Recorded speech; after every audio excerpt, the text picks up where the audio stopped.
Às vezes a gente acha, né, que os atores nesses grandes filmes de Hollywood só vivem numa boa, concorda? Muito dinheiro, né, a fama, os holofotes, aquela coisa toda que é o sonho de muita gente. Só que nem sempre é assim não, galera. Às vezes os caras passam por umas situações bem ruins, se machucam, correm risco de vida até. E tudo isso em nome da arte, pra entregar realmente um filme legal ou a performance da vida dos caras.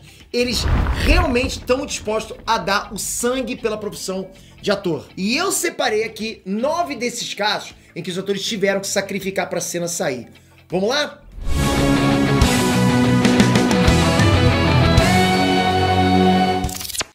Ei, Net, Trunks, Peter aqui. A real é que tem ator que é metódico, né? Tão metódico que chega a ser chato. E alguns são tão chatos, mas tão chatos, que não estão nem aí de se machucar, correr risco, né? Nada disso importa se for pra cena ou pro filme ou pra série ficar bem feita. E fala a verdade, a gente tem que admirar esses caras, ainda mais nesse mundo Nutella que a gente vive hoje, né? E a história do cinema, a história de Hollywood, tá cheia, assim, de histórias bizarras, de gente que praticamente se matou pra fazer as coisas acontecerem. E sabe o que é mais absurdo? Na maioria das vezes, as ideias mais loucas dão muito certo. Você quer ver?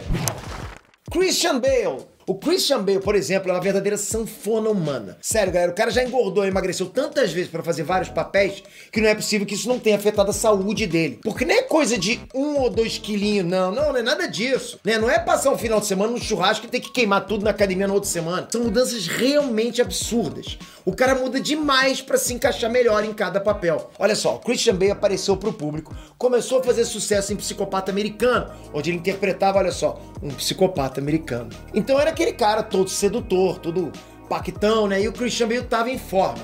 Tava bem, tava tranquilo, beleza. Só que aí, 4 anos depois, ele foi fazer o filme O Operário. E ele teve que perder 29 quilos em 4 meses. O cara ficou com 54 quilos. Tipo, pô, só o chassi do grilo, né? E dizem que ele queria chegar em 45, mas mandaram ele parar, porque, pô, senão ele ia, sei lá, sumir. Ia morrer de desnutrição. Se ele ficasse de frente, parece que ele tava de lado. Se ele ficasse de lado, parece que ele foi embora. Mas pera, não acabou. 1 ano depois, ele virou o Batman. Aí ele teve que ficar bombadão, musculoso, e ganhou 20 quilos. Você acha que tá bom? Tá nada. O Christian Bale foi fazer um filme chamado O Sobrevivente. Aí ele teve que emagrecer de novo, ficar ali na faixa dos 60 quilos. Só que passou mais um tempo e teve o segundo filme do Batman, o Cavaleiro das Trevas. E lá vai o Bale de novo ficar fortão. Depois disso, O Vencedor. E vai o cara ficar magricela de novo, 60 quilos. Aí teve o terceiro filme do Batman. Bora tomar bomba e chegar perto dos 80 quilos. Só que aí complicou, porque ele foi fazer um filme chamado Trapaça. E lá o personagem dele era gordo, tipo obeso mesmo. E ele chegou aos 103 quilos pra fazer esse filme. Ainda emagreceu bastante depois. Fez os 2 filmes mais fininhos, né? E foi fazer Vice, onde ele era o Dick Cheney, vice-presidente dos Estados Unidos, que era gordo de novo. Pode botar aí pra mais de 100 quilos. Além do visual do cara mudar pra caramba, esse efeito sanfona, pô, deve fazer um mal gigante pra saúde dele. Loucura isso aí, cara. Tom Hanks. Na verdade, o que provavelmente vai acontecer com Christian Bale é o que aconteceu com Tom Hanks, que fez mais ou menos a mesma coisa, só que lá nos anos 90, né? Ele teve que engordar para interpretar um técnico de beisebol no filme Uma Equipe Muito Especial de 1992. E logo em seguida, emagreceu para fazer um advogado que tinha AIDS no filme Philadelphia de 1994. Streets of Philadelphia. Muito bom esse filme. Depois de uns anos, ele engordou de novo e nesse tempo ele foi diagnosticado primeiro com pré-diabetes e uns anos depois como diabético, que é uma doença bem chata e é consequência daquele efeito sanfona. O cara tava tipo no auge da carreira, ganhou vários prêmios naquela época e uma diabetes de brinde, olha só. Hoje ele já falou que não quer mais saber desse negócio de engordar e emagrecer pra fazer filme. Tá se cuidando, tá tudo bem, mas Christian Bale, você abre o olho, hein? Jackie Chan! E tem também os casos como o do Jackie Chan, né? Quantas vezes você viu aquelas cenas absurdas dele e pensou que o cara podia ter morrido ali? Então, aconteceu várias vezes. Principalmente no início da carreira, né? Todo mundo achava que o Jackie Chan era só, tipo, mais um dos vários clones do Bruce Lee que apareceram naquela época. Ali mais ou menos nos anos 70, 80, né? Então, assim, pra provar que ele não era só mais um clone do Bruce Lee, o que o Jackie Chan fazia? Não usava dublê. O cara quebrou mais ossos do que tem no corpo, praticamente. Machucou a coluna vertebral de um jeito que ele sente dor até hoje. E já teve que fazer uma cirurgia no cérebro por causa de uma pancada. Rapaz, isso não é mole, não. Ele foi tirando o pé do acelerador conforme ele foi ficando mais famoso, né? Mais velho, tudo mais. Mas no começo, o Jackie Chan se quebrava inteiro em praticamente todo o filme. Era uma coisa, tipo, fora do comum. Eu acho que é dessa época que vem aquele negócio de, né, de mal dia, que ele falava num desenho, lembra? Fora que as empresas que fornecem dublês pros estúdios deviam ficar pé da vida com ele. Pô, o cara não usava dublê. Robert De Niro. Agora me fala uma coisa. Você tem medo de dentista? Muita gente tem. Mas eu te garanto que o Robert De Niro não é um deles. Sabe por quê? Porque quando ele foi fazer o filme Cabo do Medo, em 1991, o papel dele era o Max Cady, um cara barra pesada pra caramba, assassino, tracinho pra dor, né, e tudo mais. Ele pagou aí $5 mil pro dentista lixar os dentes dele, pra dar uma pegada diferente no personagem. Ele podia ter usado uma dentadura, uma prótese, sei lá, um negócio da maquiagem. Claro que ele podia. Mas o Robert De Niro é um daqueles caras extremamente chatos, metódicos, né? Então ele queria que fosse do jeito mais real possível. Tanto que depois do filme, dizem que ele gastou mais de $20 mil pra consertar os dentes. Nesse filme, ele ainda fez umas tatuagens com a tinta especial, que não é permanente, né? Igual uma tatu de verdade, mas demora meses pra sair, ou seja, o cara queria realmente encarnar aquele personagem dele. Tudo bem que deu certo, né? Ele foi indicado pro Oscar naquele ano, mas, porra, cara, na boa, lixar os dentes... Pô, dá uma aflição só de pensar nisso. Nicolas Cage. Falando em dentista, outro que foi lá à toa foi o Nicolas Cage, que é um cara conhecido por ser meio excêntrico, né, quando ele vai se preparar para um papel em algum filme. Por exemplo, quando ele foi fazer Asas da Liberdade em 1984, o personagem dele era um veterano da Guerra do Vietnã. Então ele resolveu que queria se sentir como se tivesse sido atingido por uma bomba. Sério, galera, ele mesmo disse isso anos depois, ok? Então, pra ficar desse jeito, né, parecendo que acabou de chegar da guerra, o Nicolas Cage perdeu peso. Passou mais de um mês aí com um monte de faixa enrolada na cabeça e, como se não bastasse, foi no dentista e arrancou 4 dentes sem anestesia. Que...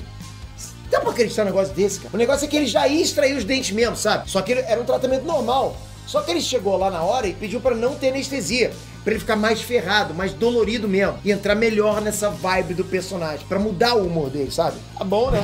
Gary Oldman. Já o Gary Oldman, galera, é um cara conhecido por ser um verdadeiro camaleão nos filmes que ele faz, né? Às vezes é realmente difícil reconhecer ele lá. E um dos papéis recentes dele foi Winston Churchill, né? Aquele primeiro-ministro importante da Inglaterra, no filme O Destino de uma Nação, que é a cinebiografia do Churchill. E o Churchill era conhecido por fumar vários charutos. Pode ver, toda a foto do cara ele tá lá com um charutão. E o Gary Oldman, outro metódico também, começou a fumar mais ou menos uns 12 charutos por dia. É claro que no meio das gravações, pô, os pulmões do cara estavam completamente doentes.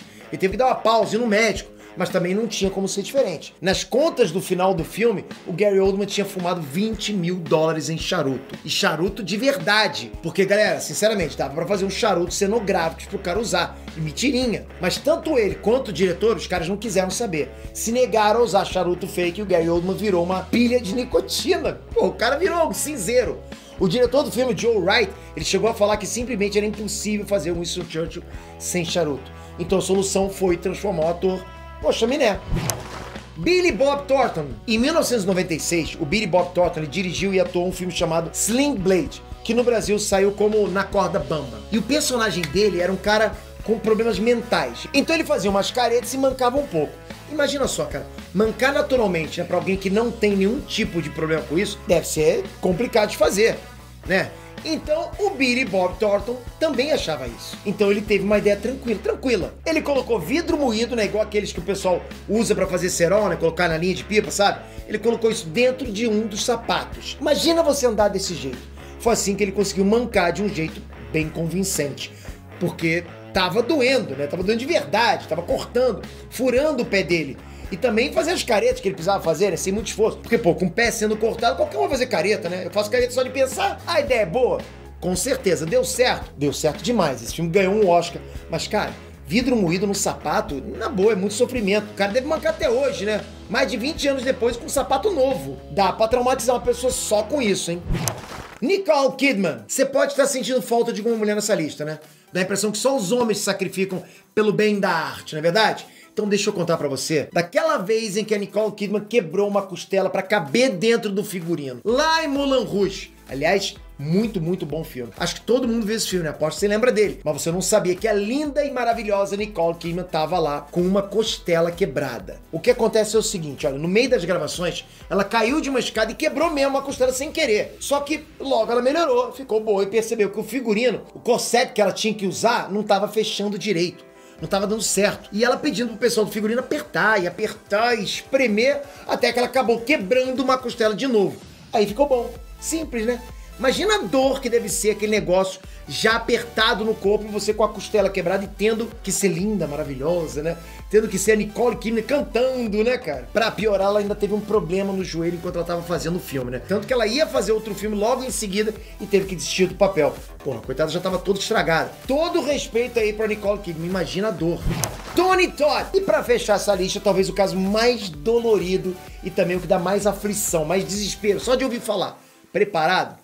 Essa aconteceu com Tony Todd em O Mistério de Candyman. E se você já viu esse filme, dá até pra imaginar o que que é. O Candyman, que era um personagem do Tony Todd, aparece sempre com a cara coberta de abelhas, né? Abelha saindo da boca, né? A orelha, tudo aquilo. Então assim, a má notícia é que aquilo não é feito de CGI. Não tem dublê, não tem nada. As abelhas eram de verdade mesmo. O cara se sujeitou a gravar várias cenas com aquelas abelhas andando dentro e fora dele. É claro que ele foi picado, galera. Foram 23 picados durante a produção do filme todo. O que, assim, sinceramente, eu acho pouco pra quantidade de abelha que tinha nesse filme. Pô, deixar a abelha andar pela boca, rapaz. Mas tem a notícia boa, sabe qual é? No contrato do cara, tinha uma cláusula que dizia que ele ganharia $1.000 pra cada picada de abelha que ele levasse. Ou seja, essa brincadeira aí rendeu um cachezinho a mais de 23 mil doletas pro Tony Todd. Vale a pena? Eu não sei não, cara. Tipo, será que tu toparia isso? Bom, sei lá, né? 1.000 doletas por picada? Talvez um pouco mais de grana. A gente pode conversar, né? Vai que... Lembrou de mais alguma história bizarra dessa de Hollywood? Alguém que quase morreu, fez, sei lá, muito bizarro pra fazer um filme, pra gravar uma cena? Tem muita coisa, hein, galera? Deixa nos comentários, comentem o que você souber. E não esquece, galera, deixa um joinha. Ajuda o canal a manter o hype, a manter sempre a posição da gente. Obrigado de coração por isso. Você tá sempre ajudando o canal. E se você que ainda não é inscrito, clica aqui, galera. Faz parte, estamos chegando a 10 milhões de inscritos. O maior canal nerd do Brasil. Obrigado de coração por sua causa. Tamo junto sempre. Até a próxima, galera. Fui!